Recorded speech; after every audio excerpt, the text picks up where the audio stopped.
हरे कृष्णा। तो यहाँ पे एक प्रश्न है कि किसने पूछा कि क्षत्रिय जो है, जो वैदिक काल की राजा, उनको मांसाहार मांसाहार करने का अलाउड है क्या?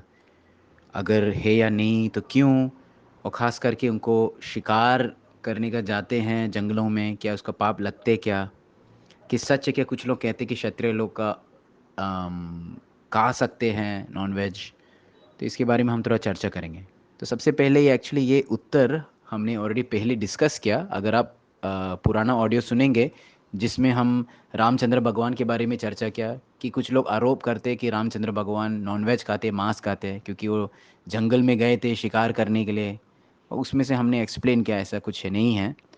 और दूसरा एक और ऑडियो है जिसमें हमने डिस्कस किया अम, कि नॉनवेज खाने का अलाउड है क्या हिंदू धर्म में। उसमें भी हमने डिस्कस किया। तो चलो अभी हम देखेंगे डायरेक्ट ये प्रश्न में कि क्षत्रिय लोग जो है मांस खा सकते हैं कि नहीं। तो उसका सिंपल से आंसर नहीं है, क्योंकि ये जो है सब द्विज है। ब्राह्मण, क्षत्रिय, वैश्य, ये बोलते हैं त्रि अपर कास्ट, क्योंकि वो अपर क्लास है, वो द्विज बोलते हैं। तो ये लोग जो है अच्छा सुसंस्कृति परिवार से आते हैं, तो ये सब काम नहीं करेगा। लेकिन फिर भी हम देखते और सुनते भी कि क्षत्रिय लोग शिकार करने के लिए जाते हैं जंगलों में। तो इसका कारण क्या है? इसका दो मुख्य कारण है। पहले जो है प्रैक्टिस करने का, क्योंकि जो नाम क्षत्रिय, क्षत मतलब हानि करने का, और त्रयते मतलब बचाने का। तो अच्छे लोग को बचाने के लिए वो बुरे लोग को थोड़ा हानि करना ही पड़ेगा। You have to hurt the bad people. तो वो हानि करने के लिए या अटैक करने के लिए या मतलब हार्म करने के लिए, तो फिर उसको प्रैक्टिस तो होना चाहिए। समझो कभी युद्ध नहीं किया, कभी झगड़ा नहीं किया, अचानक से कुछ आया, है ना। पुलिस लोग भी गन का ट्रेनिंग होते हैं, मिलिट्री लोग भी गन का ट्रेनिंग होते हैं, क्योंकि जब भी समय आया यूज़ करने का तो उसका आदत ही नहीं। तो इसलिए क्षत्रिय लोग जो है प्रैक्टिस करते रहते हैं जानवरों के ऊपर जंगला में। और साथ ही साथ दूसरा पॉइंट भी है ये कि जो प्राणी है, जो जंगली का प्राणी है, वाघ और ये सबसे डेंजर प्राणी है, उसको पॉपुलेशन को कंट्रोल करने के लिए और राजा लोग ऐसा करते हैं। तो इसमें सब करने का पाप लगते क्या? हाँ, लगते ही। इसलिए राजा का जीवन भी पापी ही है। जितना भी अच्छा है पाप लगते ही हैं।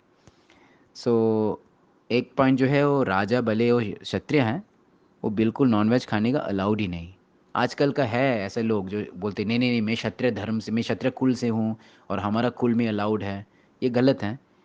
क्या क्षत्रिय, कुछ कुछ ब्राह्मण लोग भी कहते हैं कि हम यहाँ यहाँ के ब्राह्मण लोग और हम लोग नॉनवेज खाते हैं। ये सब कलयुग की है, ऐसा है ही नहीं एक्चुअली।